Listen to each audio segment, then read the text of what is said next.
From shocking tragedies to inspiring tales of survival. Do not look away. I repeat, do not look away.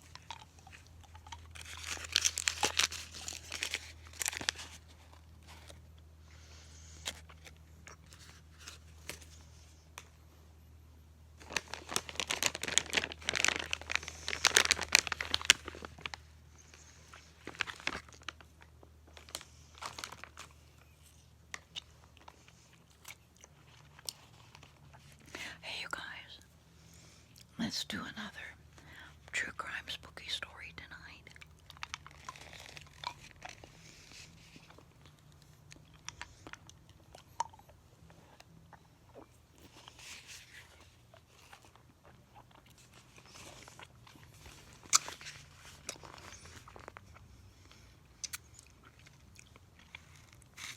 Monster in disguise.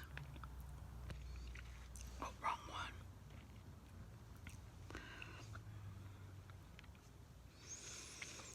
Oh no, it's the right one. Monster in disguise, a popular landscaper and shopping mall. Santa Claus turned out to be a killer.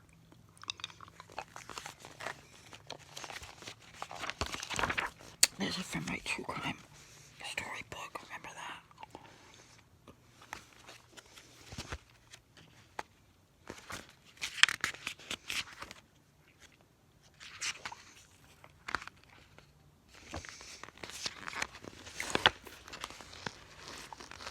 There he is.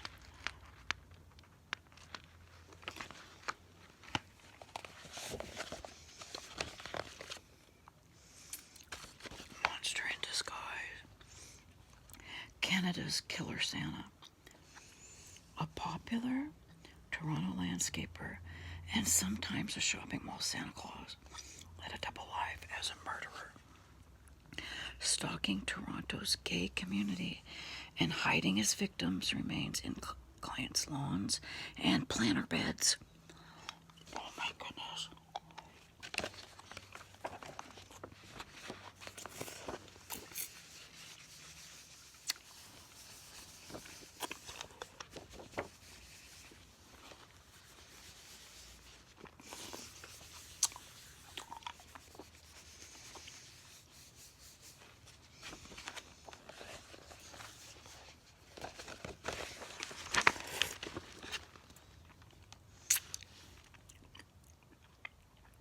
Hardworking and quick to smile, Bruce MacArthur moved easily among several worlds. 2 decades after he came out as gay, he maintained friendly relations with his ex-wife. He bragged about his grandkids and got a kick out of playing Santa at the local mall.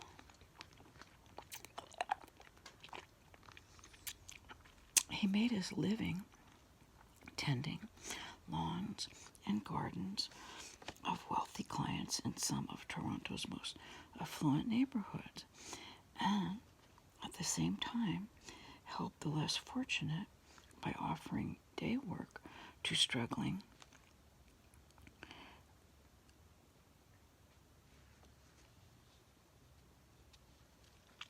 citizens in the LGBTQ community.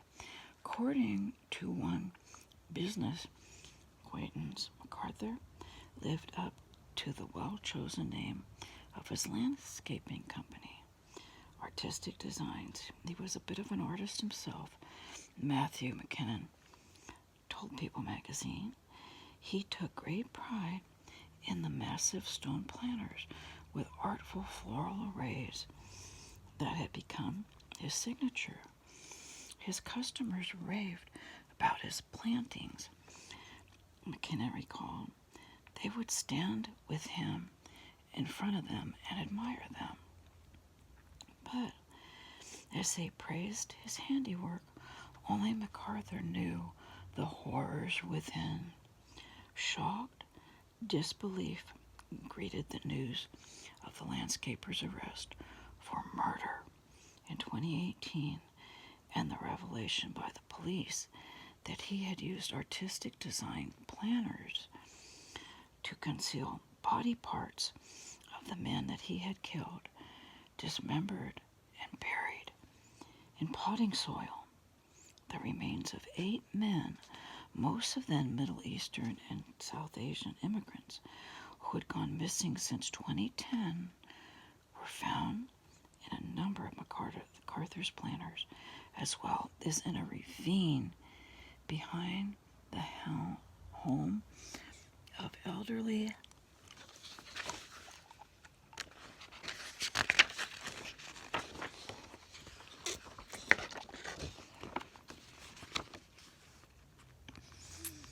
clients in Toronto's Lasdale neighborhood.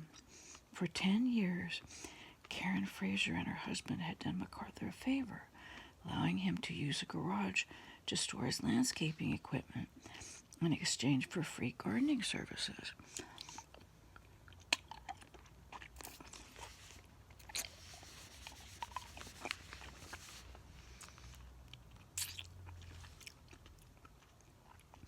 Every aspect of what was revealed by investigators, Fraser told Canada's CBC TV network, was more horrifying.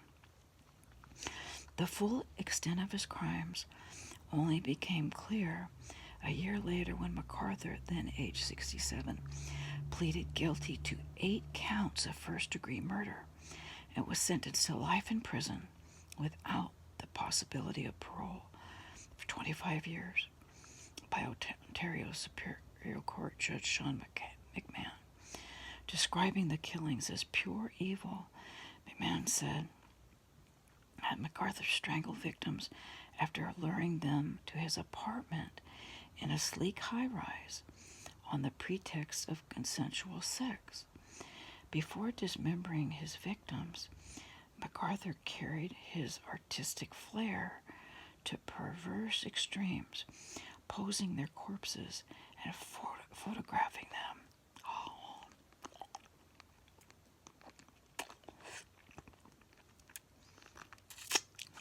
Long before his crimes were exposed, village residents feared the worst each time a new missing flyer went up.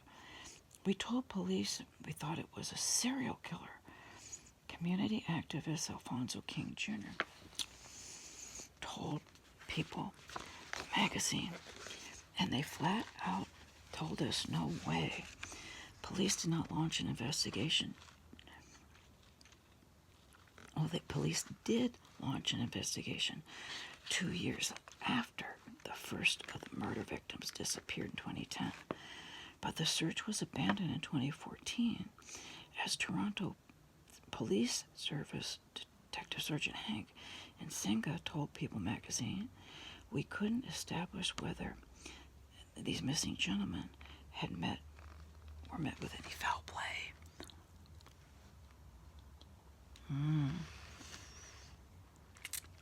It sounds like they were.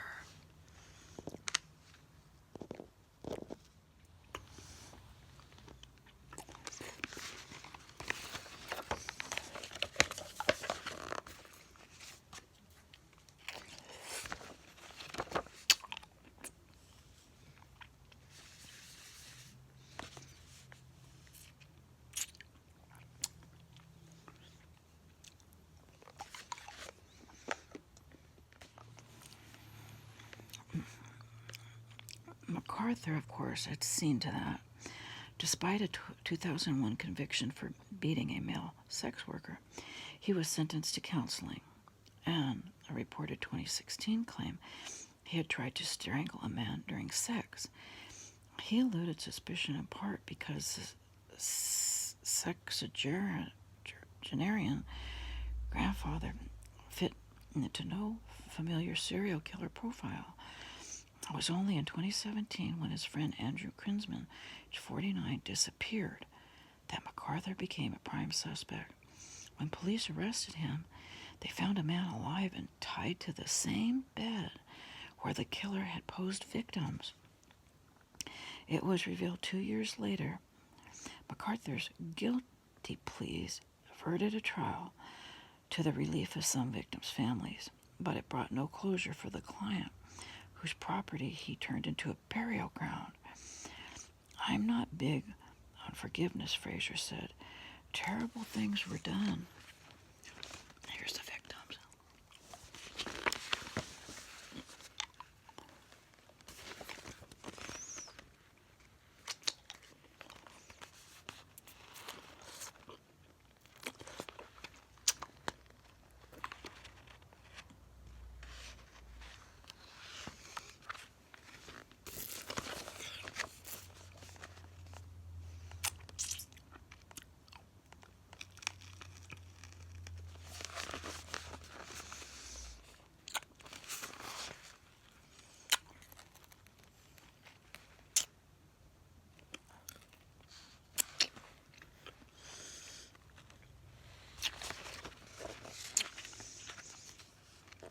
Man.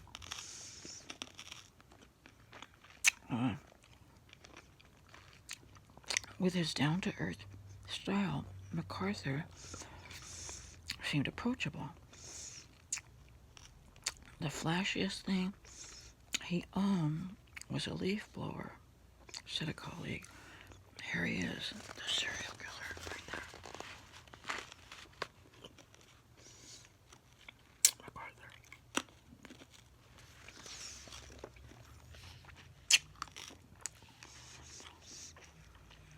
And then here's two pictures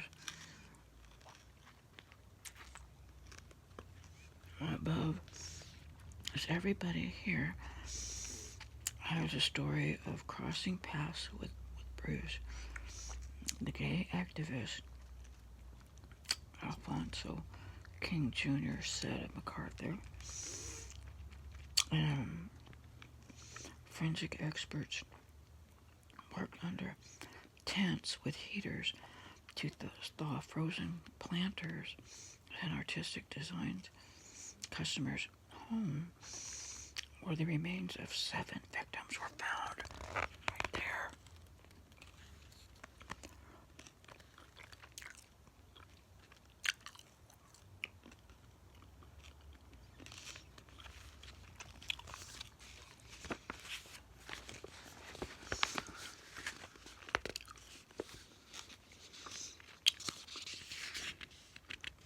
The victims' hopes and plans were cut short. He targeted the vulnerable. Village activist Haran Vayanathan said of MacArthur's victims, including some men who struggled with homelessness and drug addiction, others he met online dating, where he solicited men of all ages, or hired for sex, or as day laborers for his landscape business. A way to lure someone would be to offer work a victim his friends had pointed out.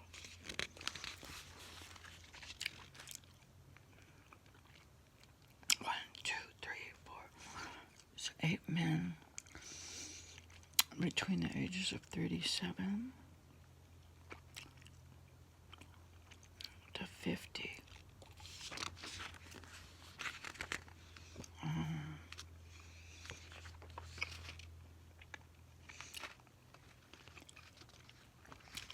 That's crazy.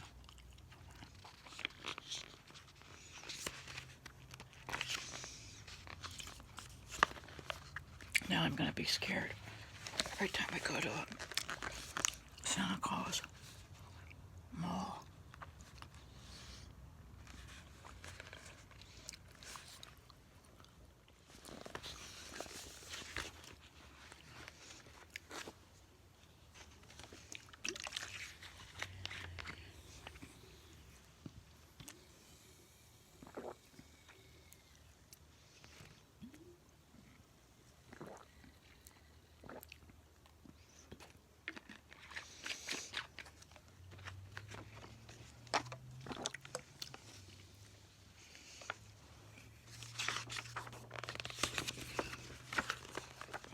see what it says.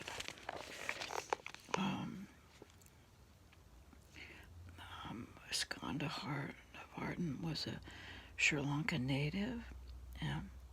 He was reportedly a Facebook friend, and then a victim in 2010. And then Observer Sazi, age 42, he was murdered soon after Christmas in 2010. His skeletal remains were identified 2 months after they were found in a planter. And next, Majid Khayan, age 50, or 58, excuse me. I thought they only went to age 50, went to age 58. In 2012, this Afghan immigrant had disappeared, and it prompted a fruitless 2-year police investigation. His remains were found in a compost pile. And next, Sarosh Mohammed, 50, professional painter. The Iranian immigrant was reported missing by his family in 2015, and a year after, cops closed their first investigation. Next, Krishna Kumar Ganakartam, age 37, never reported missing, but the Sri Lanka refugee was the youngest victim killed in 2015. Dean Laswick, age 47, he disappeared after checking into a homeless shelter in 2016. He had hopes of turning his life around, a friend had said, but never got a chance. Next, Salim Asin, age 44, Turkish citizen, aspired to teach philosophy, a friend told People magazine. He was one of the last victims to disappear and the first to be found. Last but not least, Andrew Kinsman, age 49, good friend of MacArthur's. His disappearance during Pride Week of 2017 prompted police to put the landscaper under surveillance. So that's when it all began to crumble then for him.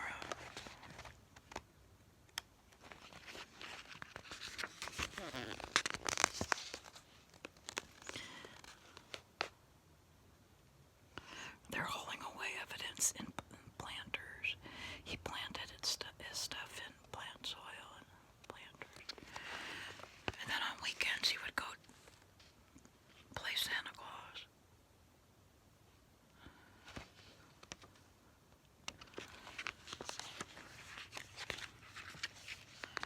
There he is on Facebook.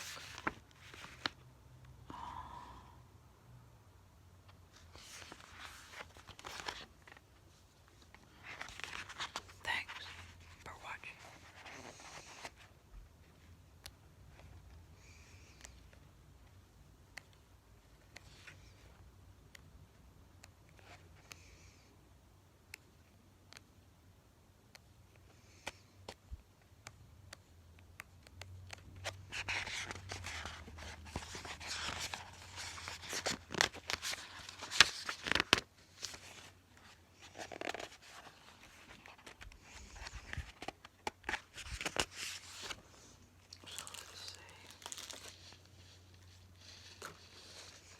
Mark the ones we've read.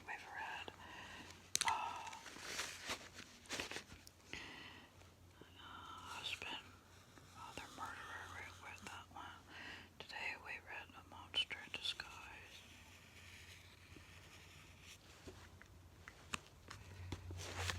Now we know.